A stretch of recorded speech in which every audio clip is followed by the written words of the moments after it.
Hey everyone, my name's Mike, and I'm going to be making an easy homemade bread recipe. You can find the recipe and all the instructions online. I've already made this bread. This is the bread that's turned out.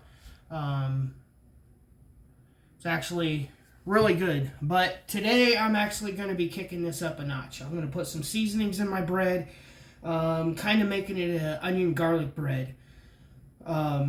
So our first steps that we need to do is you got to get 2 cups of warm water.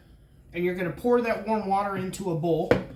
Any bowl would do. I like using a big bowl like this because eventually once it gets to the point to where it's going to start rising, you want to have a big enough bowl for that. So you're going to take 2 cups of warm water and put that in the bowl.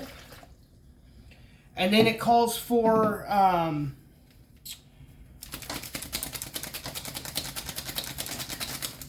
1.5 teaspoons of dry yeast. I actually like going to Walmart, Hy-Vee, any place like that, any grocery store, and you can pick up these packets like this. It's already pre-measured. Best thing to do. And they're only like, you get like 3 in a package. They're like $1 something for the packages. That's like 3 or 4 in a pack. So you're going to add this to your yeast.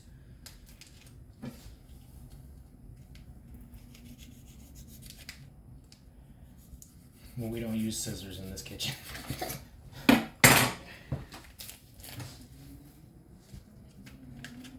You're going to add this to the yeast, and then it also calls for 1 tablespoon of sugar. You want your yeast and your sugar to adhere, because that's what's actually going to help make your bread and stuff rise. So just put that in, and then you got to have a whisk, because you want to make sure that your sugar and your yeast dissolves really well in the water. I like using a whisk. Some people use whatever. But a whisk is what I use. It's the best thing to do. You're going to mix that up. And then you're going to let that set for about 5 minutes. When you see the top of the of your water that contains your yeast and your sugar, it's going to have a foamy residue on the top, kind of like a... this is what it looks like before.